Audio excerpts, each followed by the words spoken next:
go. Excellent. Welcome, everyone. My name is Heather Leavitt Martinez. This is June 20th, and want to remind everyone that we had probably a great day in the United States celebrating Juneteenth yesterday, and tomorrow we will be celebrating the summer solstice. And just want to remind everyone that I am proudly working and living on the ancestral lands of the Anasazi, Pueblo, and Ute elders, past, present, and future. And so today I have a make good with my Ghost Ranch participants. So for those of you who aren't sure what Ghost Ranch is, it is a wonderful retreat facility in Abiquiu, New Mexico, where Georgia O'Keeffe spent some of her time. And last week, I think it was last week, was it only last week? I spent a week long with visual practitioners and calligraphers making signs. And at the end of that week, I said, does anyone have any questions? And someone said, can you please do a demo of Wacky Western? And that is a lettering style from my book. And I said, sure. And then the day got away and I forgot to do that. So right now I'm going to do a make good, and I want to talk about what is Wacky Western. And you can certainly letter along with me and what you'll need in order to be able to do that. So if you don't already, go ahead and grab any mark making tool or thing, any kind of writing tool that you like to make letters with. I will be using a brush marker. So let me show you my super messy desk. Here we go. And my book. So if you aren't already familiar with my book, it's called Lettering Journey, Fast, Functional, and Fun. I will put in the chat where you can find that. Here we go. And you can find 3 different versions. And so the very first version is my version, which is black and white. And I made that so that it's affordable. And then there is the Neuland version, which is in full color, which is great. They were kind enough to do that. And then they also went ahead and translated that into German. So if you are a German speaking, German letterer, please check out the German version. And just a quick story about the German version.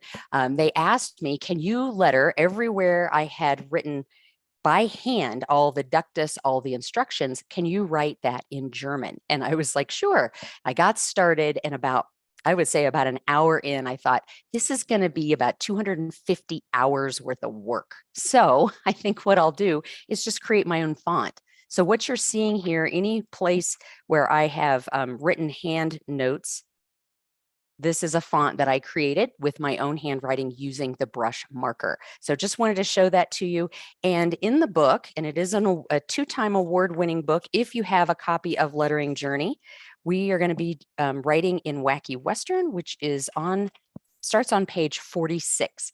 If you're not familiar with my book, each chapter starts with a page of where I was in the United States as I was taking my lettering journey across North America, and where I was, what inspired this lettering style, what markers to use, and these are all Neuland markers. There's a new marker that's not on this list, and that is the Neuland Big One Art. It's the largest art nib in the world currently, and so I will be using that. I think it's the most versatile because I can draw really big and really small with it, depending on where on the nib and how much pressure that I'm using. And so I also have the attributes. I'm talking about how this lettering style can be very formal or it can be very casual. The nib scale, which is really important when deciding how you're going to scale up or scale down. The nib scale for Wacky Western is 8 nib widths, and I'll show you how to do that with the brush marker because that's a little bit different than using a fixed flat one or flat or broad edge tool. And then I also have a little scale at the bottom of each chapter, at the first part of each chapter, and I talk about what is this lettering style good for? Is it good for readability? Probably not, because it's all capital letters. It's great for emphasis. It's really got a lot of, I would say it's very expressive. You could say that it's the wow factor if you embellished it. And then how about for it to write or learn, and between fast and easy and slow and involved, it's closer to the fast and easy side. Now, it does require a lot of strokes because there's a lot of double strokes and there's serifs in it, but it is fast and it's meant the way that I write it. When I write it informally, I write it really fast. You can use it for sketch notes. You'll need a really, really tiny brush nib, and another marker that has come out since I published this book is the Fine One Flex, and it's got a very small nib to it. You can use it for graphic recording and you can use it for studio work. And so I'm not going to go through the whole book, but instead I am going to go ahead and letter this for you. Now in the book, you'll notice that I do write at 100% in with a gray marker so you can see where all of my strokes overlap. I'll be using a light blue today and a dark blue so that you can see my overlaps, but then you can also see the finished piece. That's what these are up here. And I'm using a flat in this example. I'm using a big one, and I'm using the broad edge of it. Okay. So any questions before we begin Wacky Western? And I will be using my big one marker, my big one art marker. And this is, I'm going to start with this dark one so you can see. If you have a brush marker, a really great way to test the nib as soon as you get it, I would say, is to go ahead and hold it as horizontal to your page as possible and press pretty heavy because you're using the side of the marker for this lettering style. And then you can come up in a more comfortable position and use less pressure. You can come up even higher. And then you'll notice that somewhere in here, somewhere in the middle, you're going to find a pressure that feels good. And once you get that pressure, now you can make your nib scale, which means now you're going to hold your marker perpendicular to the thick line you want. So before I was holding it like this, if I want to do a horizontal line, I'm holding the tip of my nib up. This is true for lefties. If you're a lefty, you're actually going to, again, hold it towards the thickest line you want to make. So that's going to be one of the main things. We're going to do a lot of switching of direction. And so if you were to make a nib scale, we're going to start at the bottom wherever your baseline is. And whatever that thickness that you feel comfortable with, this is where you're going to have to practice consistency. You're going to make 8 nib widths high. So I'm not going to get that there. So I'm going to start here.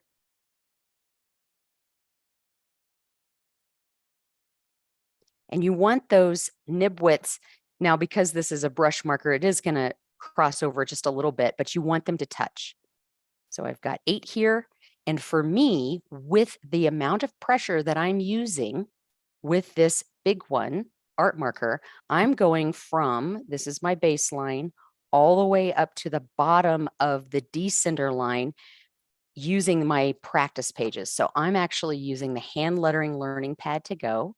I'm in the front part of the book, which has all of these lines here. And I use this pad with all kinds of markers and all kinds of lettering styles just to assist me to get consistency. Okay. So a couple of the attributes when it comes to Wacky Western is that we are going to make some double lines. But first, I want us to make a double line where it has a bit of a curve and some overlapping in the middle. And for those of you who are calligraphers, you might recognize this as very close to versals. So we're drawing a line that is thicker on the top, thicker on the bottom, and thinner in the middle. And this is called wasting in calligraphy, putting a waste on your line. And then another attribute to Wacky Western is that we have serifs. And what I'd like you to do is, again, you're going to take this vertical and go horizontal and make a smaller version up here and down here. You can kind of cover them up. Notice that my first one is right at the top above the baseline and the other one is below it. So now what happens is that Wacky Western tends to grow on you. So just notice that. Ask yourself, do I want to be confined within this area, or is it okay if I go over? And if it is okay that you go over, maybe only go over with one of the serifs. And then one more thing that you can choose, this is totally optional. In Wacky Western, we have what's called a spur. And so notice all I did was I made this little mark that looked like that came into the stem. And I'm going to go ahead and draw this one more time with this light color so that you can see really how it overlaps.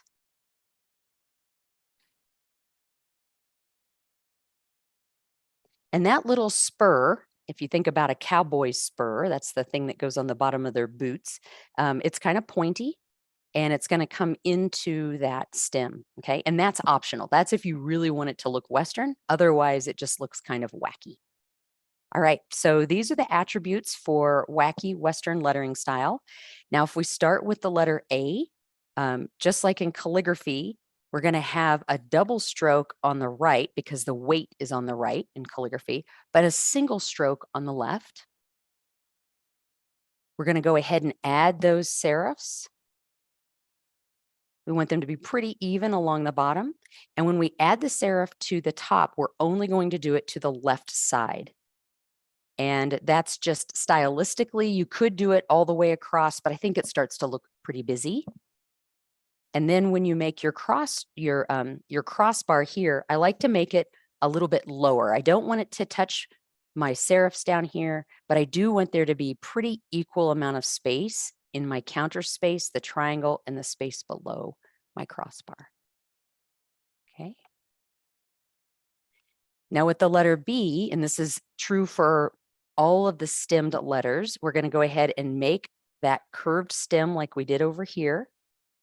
And now we need to visualize what will our B look like if we were writing a Roman B. So I'm going to start before the stem to create that first serif. I'm going to go a little high on the first counter space, and then sharing that same space in the middle. I'm going to come out a little bit further. It's going to be a little bit bigger on the bottom. I'm going to go ahead and notice I'm changing my strokes, right? So now if I weight this, the right side of each one of these lobes, I'm pointing my marker in. If I'm a lefty, I'm going to go this way. But I'm pretty horizontal to the letter. And then I'm going to switch again to come down and bring that next serif here and here into the stem. So you're seeing a lot of overlap here, and I'm doing that on purpose because I want you to be able to see that. If I were to go with, say, a much darker color,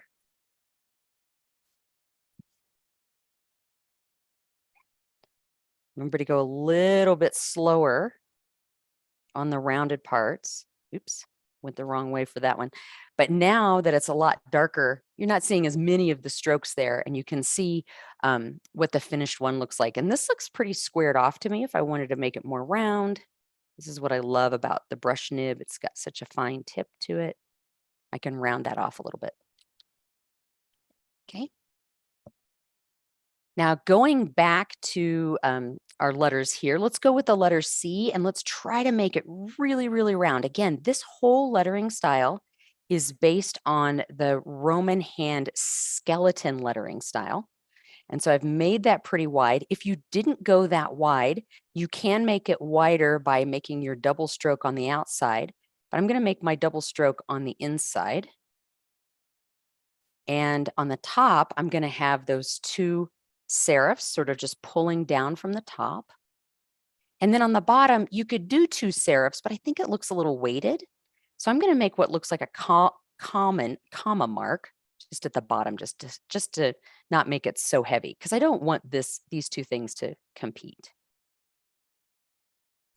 Now with the letter D, we're going to use that same stem where we have that overlap in the middle. So we've got that little bit of a wasting.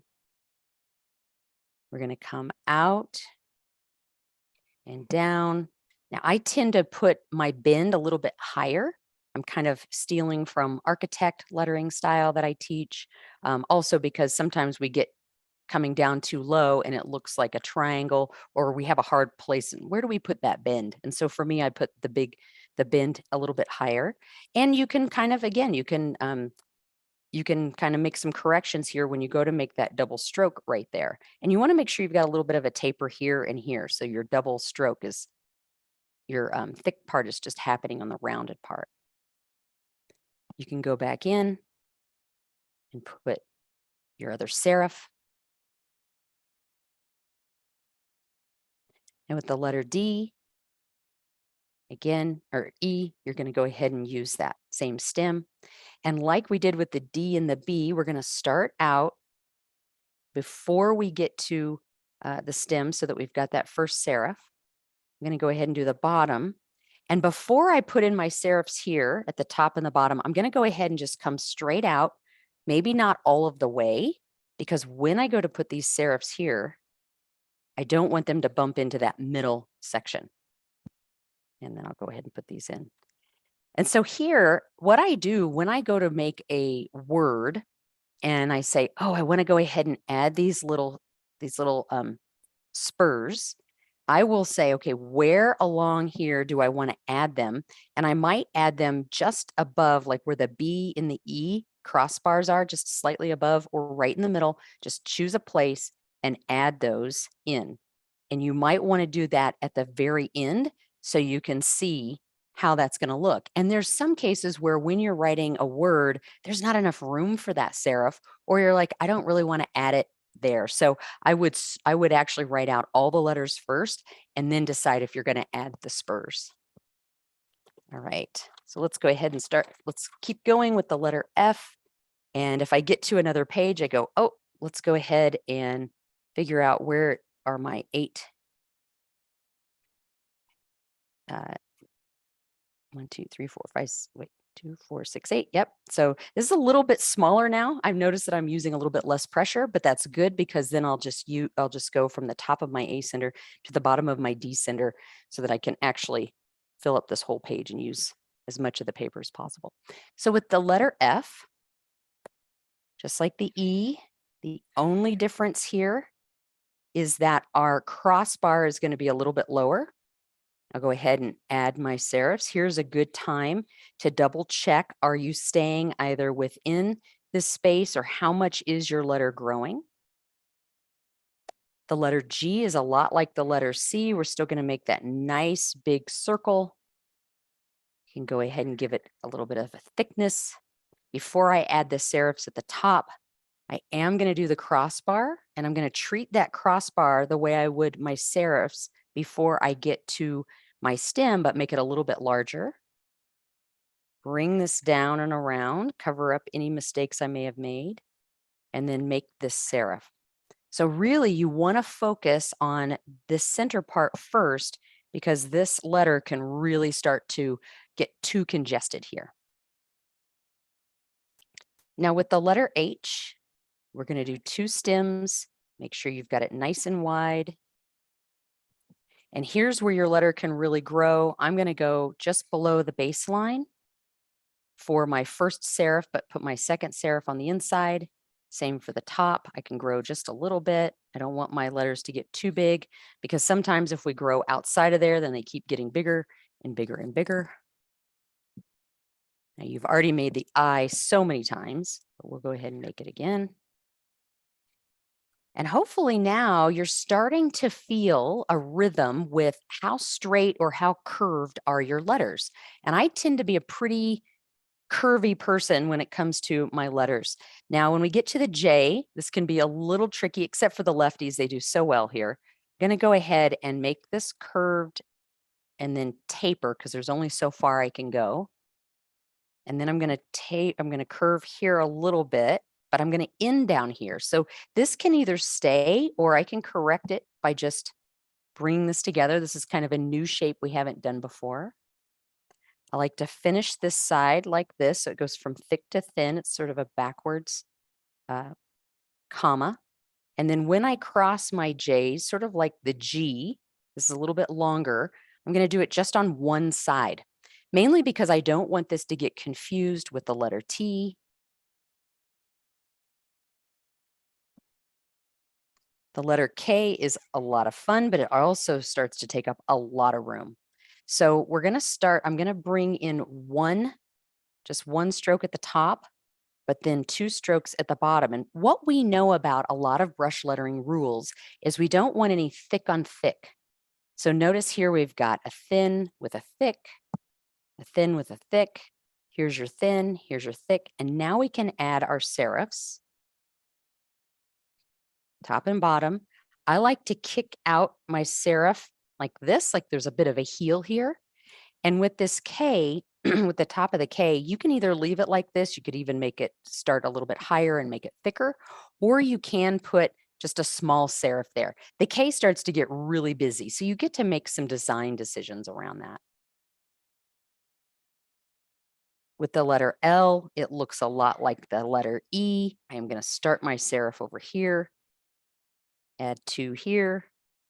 This is like serif city on the L. There seems like to be a lot of serifs for just 3 lines here and then 6, looks like 2, 4, 6, 8 different serifs happening on each of these sides. Now with the M, this letter can really get away from you. It can get really wide. So what I like to do is then decide, okay, how, like visually think about how wide you want this. I'm even going to go back to my book so that I can show you this, because the letter M takes up its own whole page in the book. In fact, I had to write the letters out of order just to make sure there was room for the letter M. So just like the A, the weight is going to be on the right side of the letter, meaning the first stem is not going to be straight. It's going to go out slightly. And then you're going to have 2 strokes here, 1 stroke here that's parallel to the first stroke. And then these 2 strokes are going to be parallel to these 2 strokes. Here's where you can just take your marker and kind of clean up that middle part. There's going to be no serif here. And like with the A, the serifs are going to be on the outside. I like the M because it looks like it's sort of flying. It's got little wings up here. And then on the bottom, there we go. Now with the letter N, we are going to put our weight in the middle. And again, what I'm following is how calligraphers make their letters. So with the letter N, your first stem is going to be straight or have a bit of a curve, just slightly. And here's where you can clean this up. And where your serifs go, I want you to follow, if you do brick, that lettering style, your serifs are going to go to the left on the top, on the bottom, and in the upper right. Now this is a little narrow. You can make your letter N a little bit wider than that. Just know that when you make the second stroke, that it tends to widen out the lettering style. And this is one where you really do have to be careful, especially down here, that your serif, the bottom serif, matches the bottom of your N. Otherwise, because there's no serif down here, it could be that this could end up being too low or too high. So these need to be pretty close to each other. Now with the O, make a nice wide O. What I love about making this O is I can go, oh, this side's kind of flat. So maybe I can make it a little bit thicker here.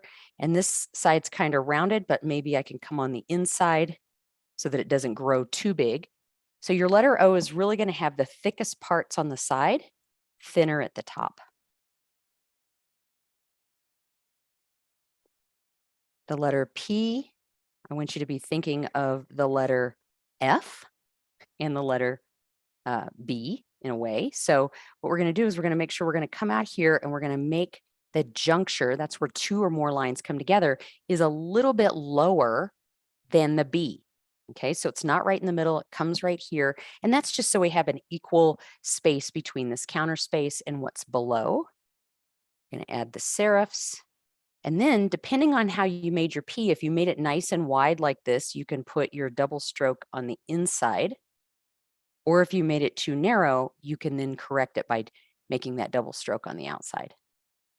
And for those of you who just tuned in, yes, I'm using a light blue color so you can see where my strokes overlap, but I suggest that if you're making letters for whatever reason, graphic recording, calligraphy, whatever, that you use a color, maybe even black, that's going to cover up so that you're not going to see all of these.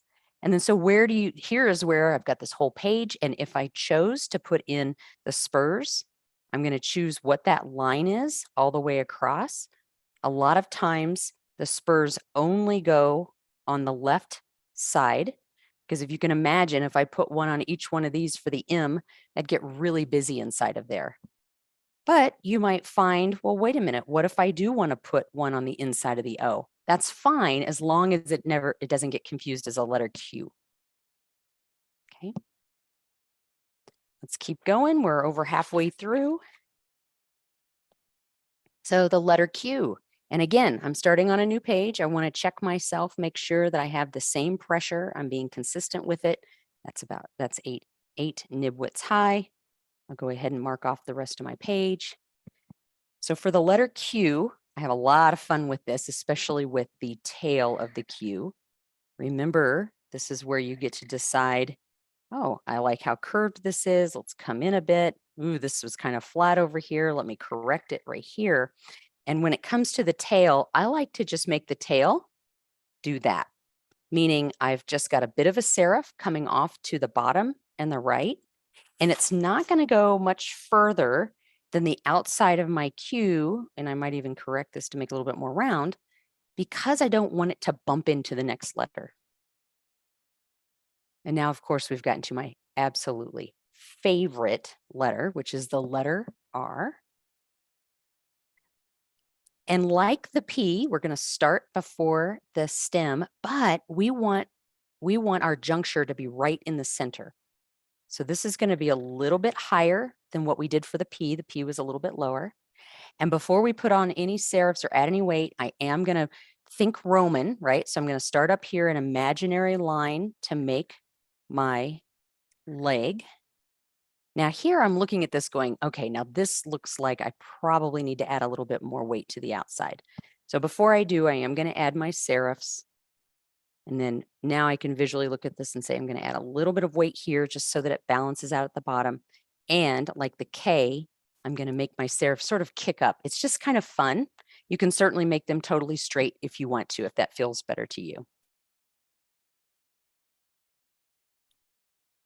The letter S. Now think again about Roman hand. So I'm going to go ahead and make the spine of my S, hopefully either making it equal or the top part slightly smaller. I'm going to pull this out and put my serifs in right here and then decide, okay, my serif got a little bit away from me over here. So I'm going to go ahead and make this thicker on the bottom. I'm just making just almost like a crescent shape here.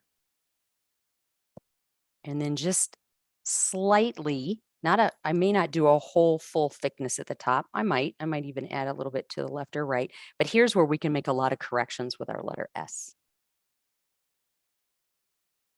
Now with the letter T, you can either make the stem first or you can cross it. It's totally up to you, just as long as that stem is in the middle. And if it's not in the middle, here is where we can really make up for it. Okay, I've made my my serifs on the left. Now I'm going to look at the spacing here and make sure that it's equal on the right, and then add the serifs at the bottom. And that T can get pretty wide, so just make sure that using your serifs, you can really bring that in if you want to. There's a balance there. So for the U,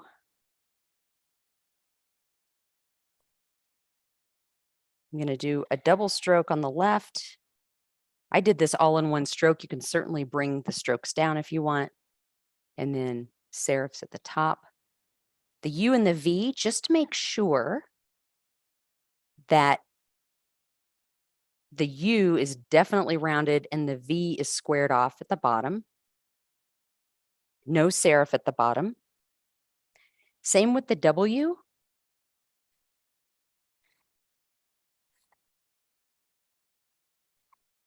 You want your first and third strokes to be parallel, your second and your fourth strokes to be parallel.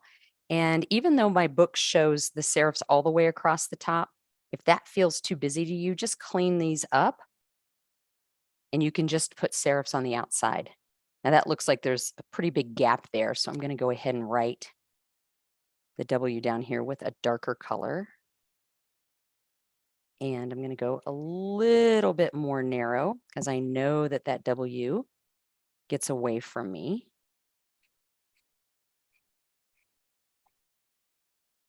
I'm just going to clean that up just the tad at the bottom there. Okay. Now with the X, I put the weight on the first stroke that I'm starting in the upper left, but if you do start your X at the right, that's fine. Just remember that you're going to draw this imaginary line on where it's going to start and end so that you get that cross in the middle. You can add your serifs. And this is where you can really cover up a multitude of sins here if your strokes tend to get too big, too wide or long, or too short. You've got a lot of room here to play with when it comes to your serifs. Now with the Y, I'm doing a double stroke here, double stroke on the stem. This is a short stem, and then adding my serifs, top and bottom. And if you remember with the N, our diagonal stroke was the thick stroke. Same with the Z or the Z, our diagonal stroke is going to be the thick stroke. And we can make the bottom slightly wider than the top. And again, we can fix it. Like this is really wide. So I'm going to go ahead and put my serif there, have my serif here. And when I look at my page here, I say, okay, where am I going to put my spurs? And again, you don't have to use the spur. I'm going to put it right around the middle, just on the left side, because again, that W would get way too busy if I put too many spurs in there. With the X, you can certainly put it there, as long as there's a consistency of where that's placed. So what questions do you have about Wacky Western? And do you have any of these letters you would like to see me do again?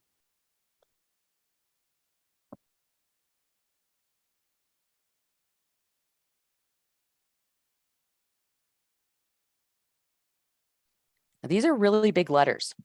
If you wanted to go smaller, you can use just a single stroke or use a smaller marker. And remember, we talked about with the big one, you can put a lot of weight on it, or you can put just a little bit of weight on it. And so by coming up a little bit higher, meaning I'm not as wide on my stroke, but coming up a little bit higher and adding a little bit less pressure. Now, with that amount of pressure, using my nib scale, 2, 4, 6, 8, look how much smaller that is than from before. So if I wanted to, just using one stroke, not even the full serif,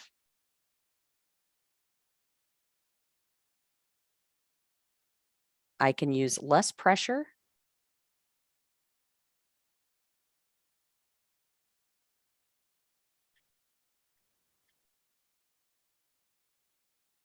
Gets a little bit wackier, but now you can go much smaller as well. Okay. And again, you can also go to a smaller marker. You can decide you want to use a number 1 or a twin one. So this is the twin one marker, which means it's got a chisel on one side and a brush on the other. And if I wanted to use that, this is a very small marker. It's probably closer to this size.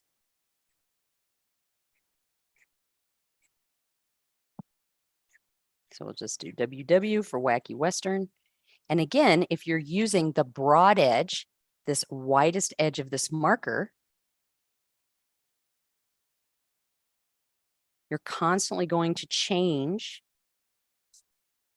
the orientation, just like you would with the brush, but you're using this broad edge, just like you would use the side of the brush, but it's going to have a slightly different angle. All right. Any other questions before we move on? Well, I want to thank all of you for playing along with me for this Wacky Western. Okay, we got a great question from Joe.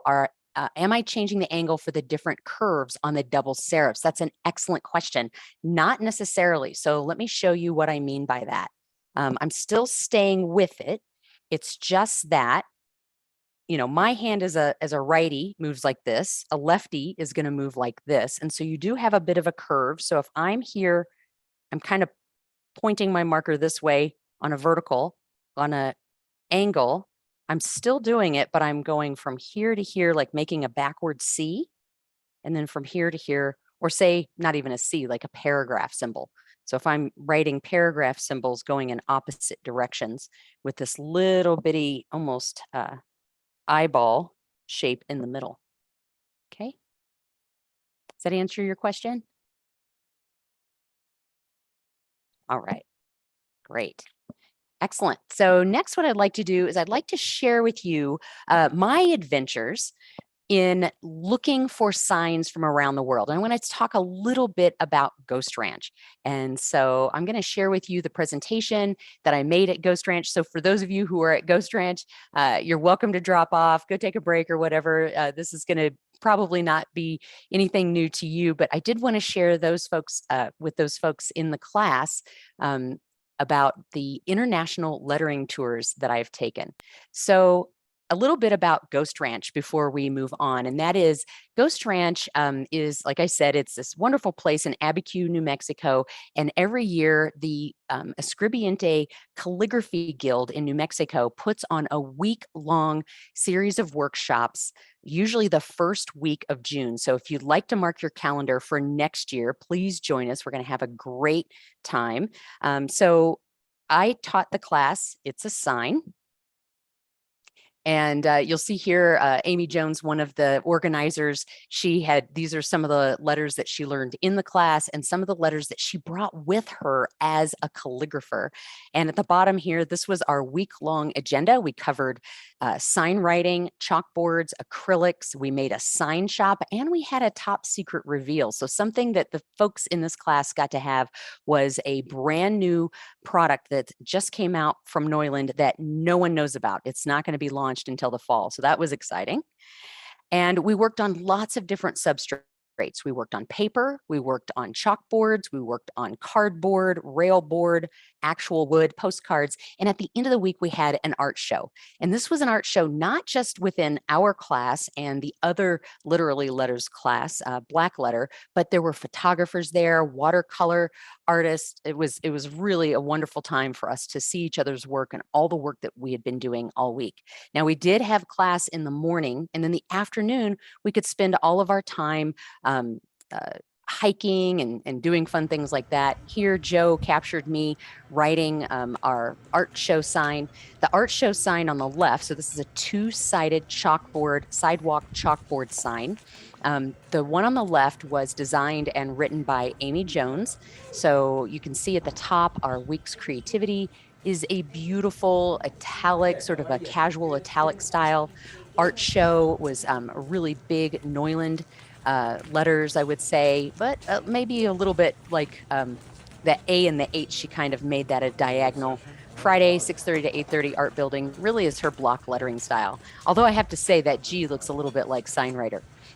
And so here I am, I took her layout and went, okay, I'm going to do something similar, but in my style, right? So I used a Fons and Porter, which is a white mechanical pencil. I use that to sort of lay out the letters. So you can see at the bottom below art and all of that, you could probably see some of my, I call it chicken scratch, right? Where I've done some of the layout. And then to the right, you'll see these little blue marks on the frame. That's just washi tape to show me where I'm going to be writing within. And so there I'm using white, orange, and I think pink were the only colors that I was using. And I'm using chalkboard marker by Neuland, and the small letters see our week's creativity, and then show, and then the information below is done with the smaller chalk marker, which has a wedge nib. And then the word art was written with the larger chalk marker that has, I believe, like a 10 or 15 millimeter wide. I think it's a 10 millimeter wide. No, it's 15 millimeter wide broad edge. And I'm using Is it okay I'm doing this? I think I yelled, "Don't muck it up," because Joe was Doing a great watching me, and job. I was teasing him, saying, "Oh, I don't want to mess this up." The mascot. I don't know how you get those very thin lines. Yeah. So, if those of you who have I know, studied it's with me like for a just a while, you tip, may tip, tip. remember thick, thin lettering style, which is the word art. And so I'm writing I would say the skeleton lettering style is italic. Watch what I'm doing here. I'm writing. Oh, I messed up. I did mess it up. So what's great about this chalk marker is that, and I had to make sure that was dry before I went on. But what's great about this is that you can easily erase. So you're on a chalkboard and you can easily erase the letters. Now, you'll notice I made a mistake, so I had to wipe that off with a wet rag, but it needed to dry. And so I went ahead and used my white marker to go ahead and finish up the bottom. And here I'm using the broad edge of the wedge nib to write sign painter. So for those of you in Make It Your Lettering Year, you know that we were talking about sign painter last week. We did a deep dive into that. And I think I can skip through the rest, but I'll see if I can fast forward this a little bit. You can see me working. Yeah, so I'm using that broad edge of that marker. You can see I didn't totally follow my chicken scratch because, of course, the width of the marker is wider than my mechanical pencil. There we go. And now we have to add that awesome. last line. It looks like it was dry. Not bad for 5 minutes, huh? Yeah. So I think that took about 5 minutes. Was it 5 minutes? Yeah. 4:42 actually. Just under 5 minutes. 5:20. That was the hard line. The easy line Been corrected. is I use the side of the board and my pinky or a part of my hand to make sure that that line is straight with the frame. Crinkle, crinkle. Okay. All right. Awesome. Good. Here we go. So we did a lot of hiking. There was lots of time in the afternoons, early morning to get out on the trail. There's a labyrinth. There's all kinds of wonderful things at Ghost Ranch, and we had a super time. So let's talk about the international lettering tour that we had. Oh, great question here. Karen's asking, does the mechanical pencil erase off the chalkboard? Yes. And so I'll go back. Maybe. Here we go. It can erase. So it does erase. What you do is you can literally, with the Fons and Porter, you can just use your finger to wipe it off. You can use a rag. You can use a wet rag, a dry rag to take it off. But keep in mind, if you're using these chalkboard markers, they are wet erase. And so you can accidentally erase that too. So I just go back. Sometimes I just leave it because most people are looking at it from far away or maybe just not even arm's length away, and they can't really see that. But if it's something you're going to do permanent, and say you're going to use acrylic on a painted surface, test that Fons and Porter to make sure it does come off, but you can lay out the whole thing with a Fons and Porter, write it permanently. And if it is permanent and it can take a little bit of water, once it's dry, I take a damp cloth and just wipe right over it, and that Fons and Porter comes right off. Yeah, great. Super. So let's talk about the international lettering tour. So what do I mean by that? Between 2018 and 2020, right before the pandemic, literally weeks before the pandemic, I gave 5 international lettering tours. And I just want you to think about the kinds of signs you see around you. So what I would do is I would take people out onto the street and we would look at signs. And I'd love to know in the chat, what lettering style do you think the word cocktails is based on? So if you look at that, we can kind of break down different lettering styles that we see on this sign. But when you see the word cocktails there, what lettering style do you think of? Look at the thick and thin. Look at how they're connected. Who has an answer?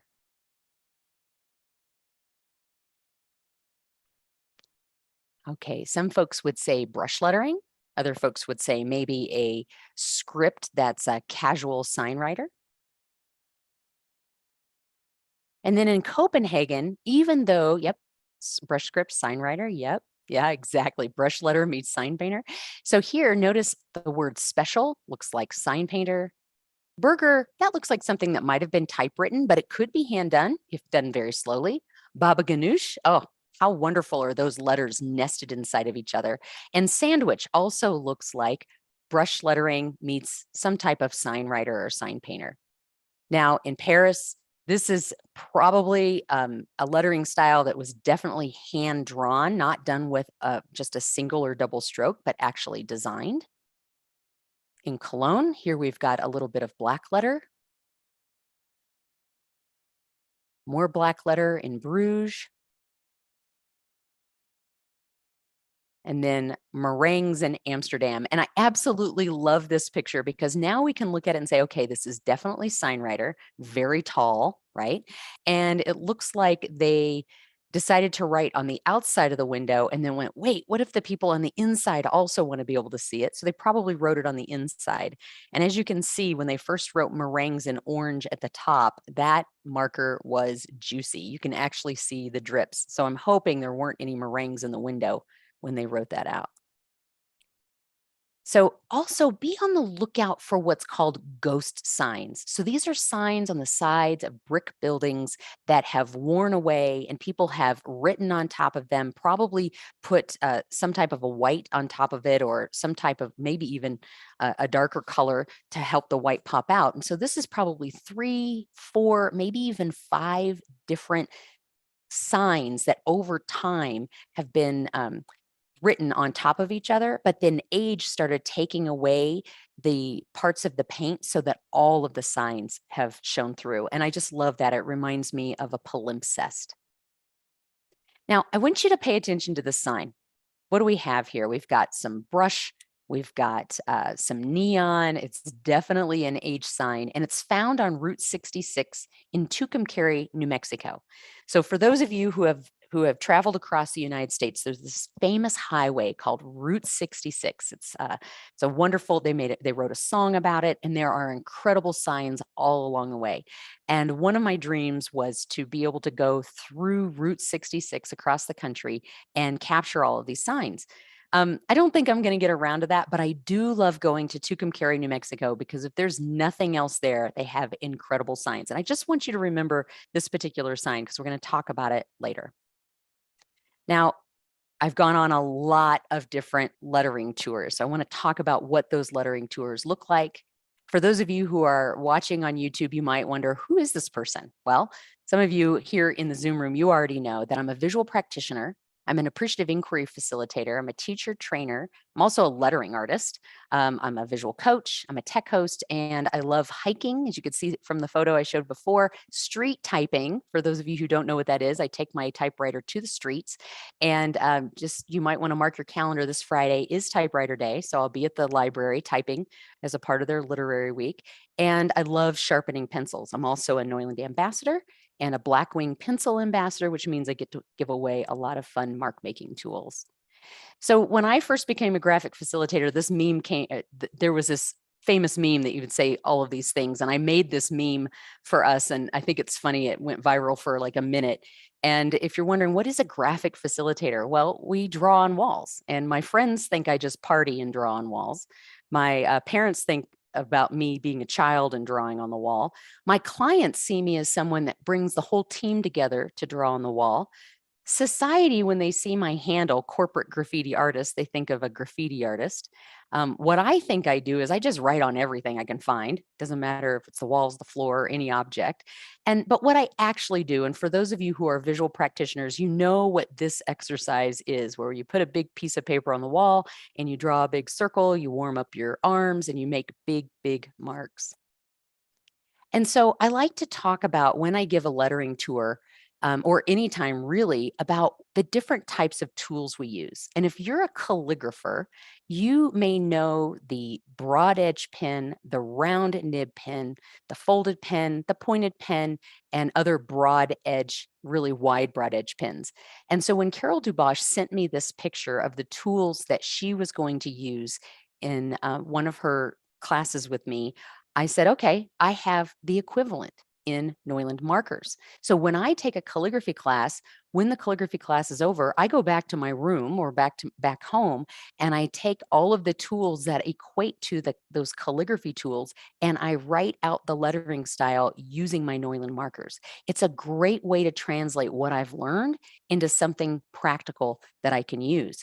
And when I give my lettering tours, of course, whatever's written on the wall is probably, or on a sign, may not be the same tools we use as visual practitioners or people who use Neuland markers. So I like everyone to be able to look at this. Remember, there's 3 different types of nibs: round, brush, and broad edge. And so let me tell you what we did in these cities. So this was me teaching in the alley in Copenhagen. So my students are watching me point out the different anatomy of letters. And if you notice, we're in an alley here, and those windows above where I'm standing, they're open. And so I have to tell you the story. After I got done giving my lesson, you see the flip chart over here on the left. I was actually writing some examples and things over here as well. This beautiful blonde woman, only wearing a sheet, meaning she had it clinched up on her chest like this. She leans out the window and she says, "Excuse me, Americans." And I was like, I'm the only American here. Everybody else on the tour was from all over Europe. She says, "Though I loved hearing your lesson, can you please leave? Because me and my lover would like to continue our relaxing morning." It was like, wow, what a beautiful, elegant way to get kicked out of an alley. So we made our way down the street and we saw a lot of really wonderful signs. We saw sign painter, we saw some very easy block letters. And I think by now you all, we just did Wacky Western, but those of you who know sign painter, I think by now you can look at these letters and say, what tools were used to make these letters? So if you look at the big thick letters on the right, apple pie, happy hour, carbonara, sandwich, dark and stormy, what type of tool was used to make those letters? Was it a broad edge? Was it a round nib or a brush?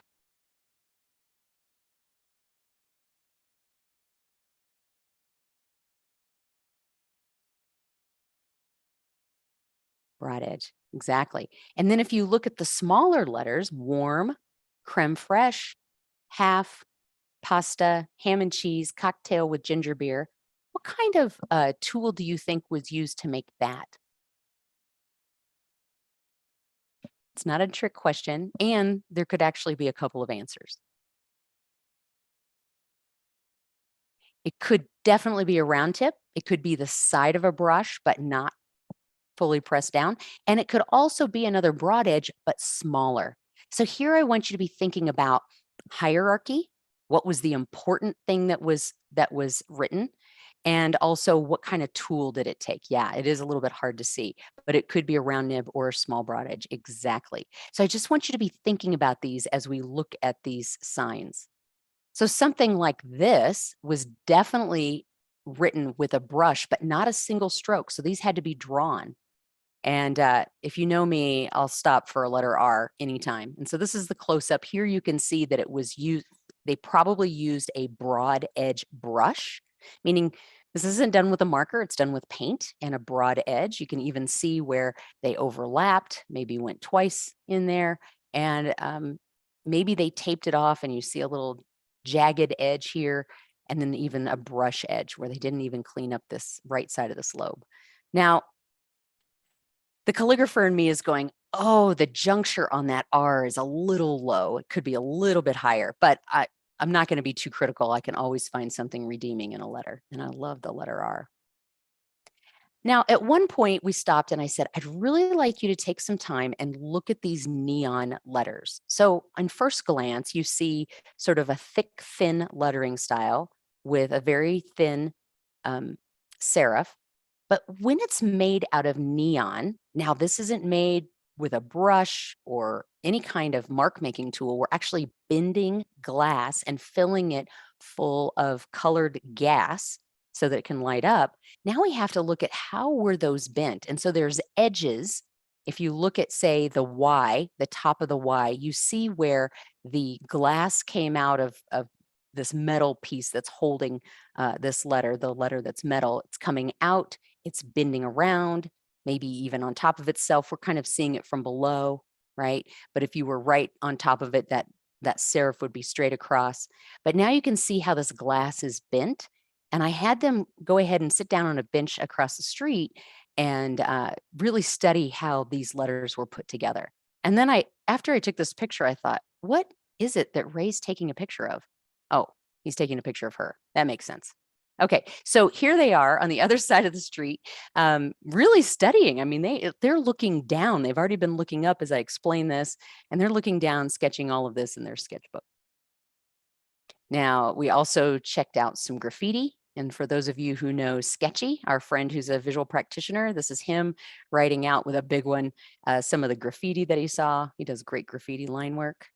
And at the end of every tour, we have tattoos. So listen, letter, draw. This was a series of courses that I did that really pulled together the 3 things that we need as visual practitioners.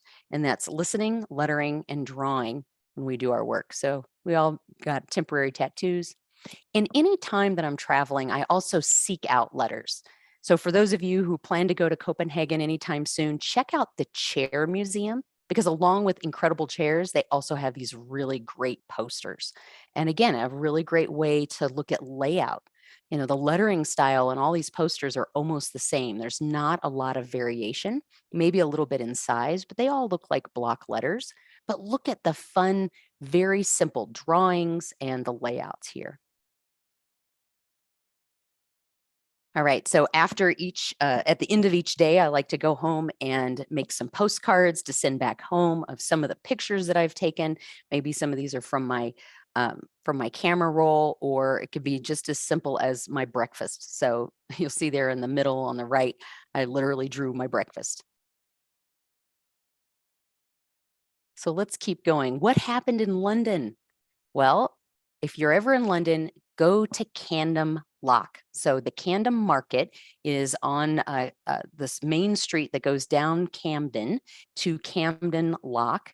And you can see the students here. We've already drawn what's behind them, and now we're looking at what's across the street. You could spend easily 4 hours going from the from the tube all the way to the food court where we ended up.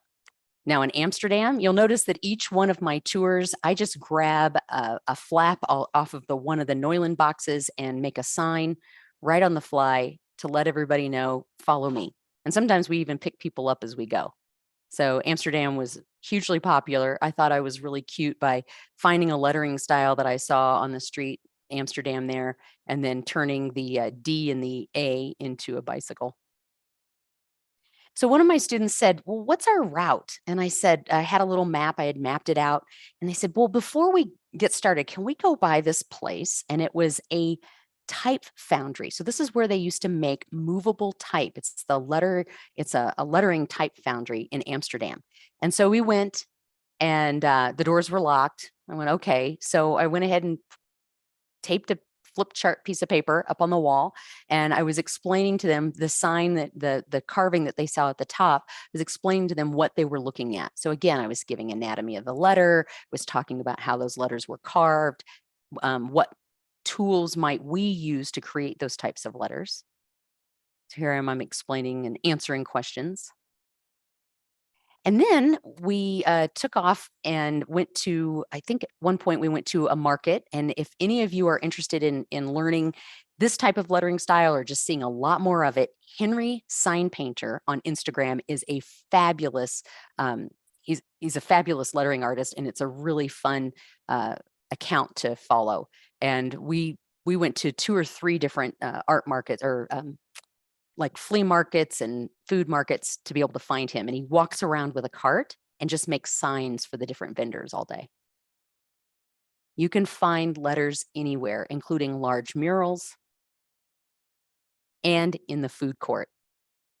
So here we are at the very end of the tour, probably after about 3 hours of walking all over town, finding all kinds of signs, now catching up in our sketchbooks, things that we took pictures of, or handwritten signs that were all around us. Here we are in Paris. We went to Melbourne. and then San Francisco. This is when I taught at the Grove. For those of you who are familiar, the Grove is where a lot of visual practitioners get their training. I was in the Mission District. And so I took an Uber. This was before I taught my class at the Grove, and I knew I wanted to give a lettering tour, but I didn't know where. So I had to go out and seek out a concentrated area where there are letters. And in the Mission District, there are lots of letters. So I called an Uber, and I had already punched in a place that was it was like a taco place, and I didn't know anything about the Mission District, but we drove by this sign, and I took a picture of it really quickly. And the guy says, "You want me to stop so you can take that picture?" And I said, "No." And I told him what I was doing. I said, "I'm planning a lettering tour." I said, "Is the Mission District a great place to find letters?" And he said, "Absolutely. Go down the alleys of the Mission District and you're going to find lots of graffiti, lots of letters." And I said, "What do you happen to be doing on Saturday? If I pay you, will you be our guest tour guide?" And he agreed. And so he took us down the alleys in the Mission District and told us about the different artists there. Here is one of the places that we stopped. And here's where I'd like for you to all tell me now, what type of tool. Now, this quality is actually about 6 foot tall. So we know that it was done with a big brush. But what type of tool, if you were to write this small at your desk right now, what type of tool would you use to write this lettering style? To get those thicks and thins all in one stroke.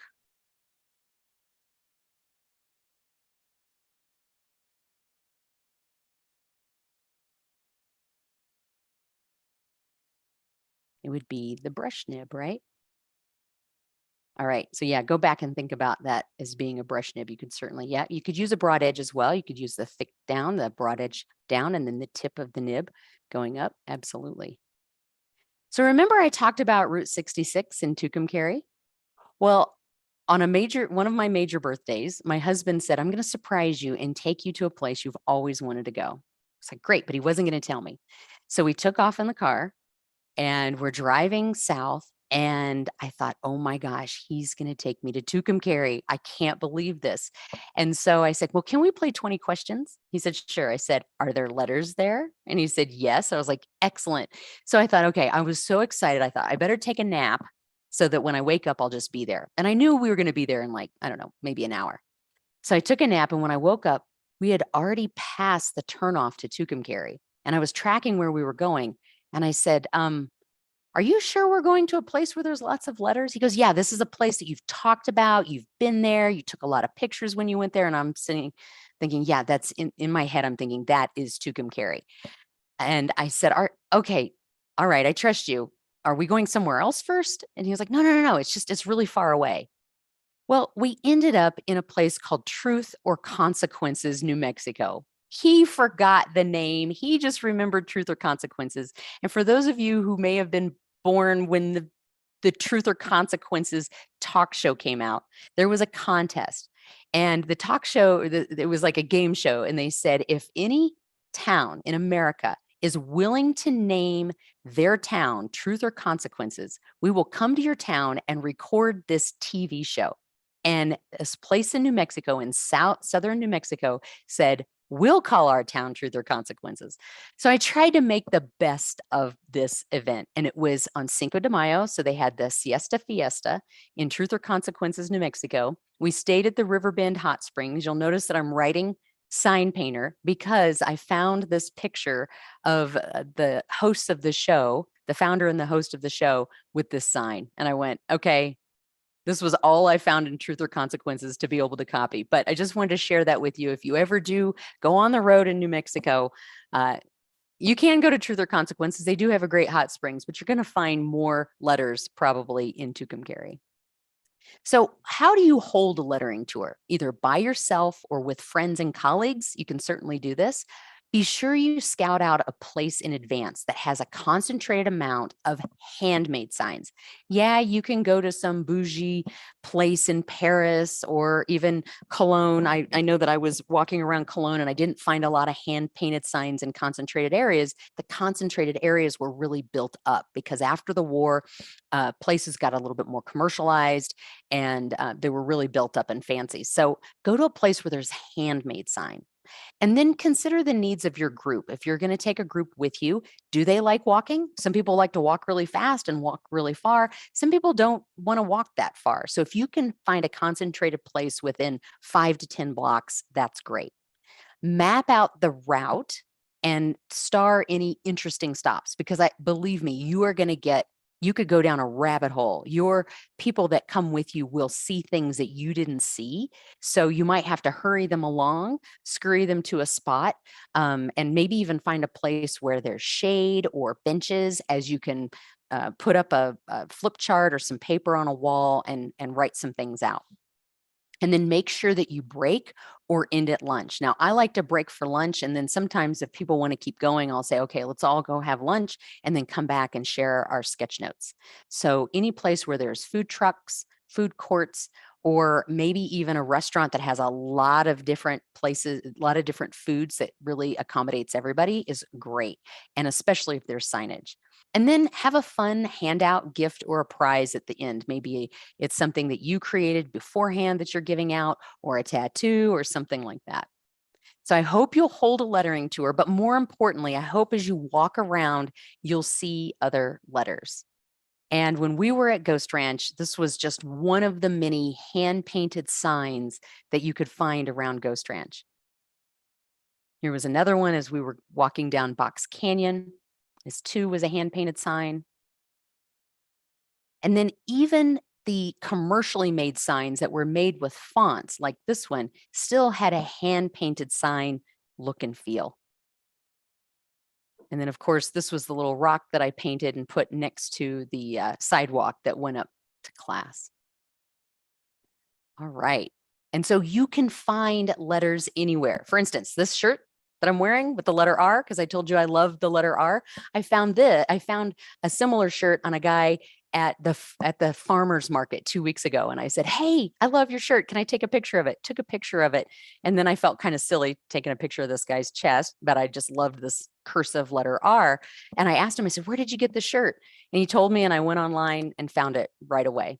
So I just want to encourage everyone to look for letters, find letters, figure out what tools were used to make those letters, and repeat those. So thank you everyone for joining me. I'm going to stay on the line, of course, for a bit because I want to show you a little bit about presenting letters. And this is something that we do in Make It Your Lettering Year. I'm just going to end the recording with online. Maybe. It's funny, I've gone live on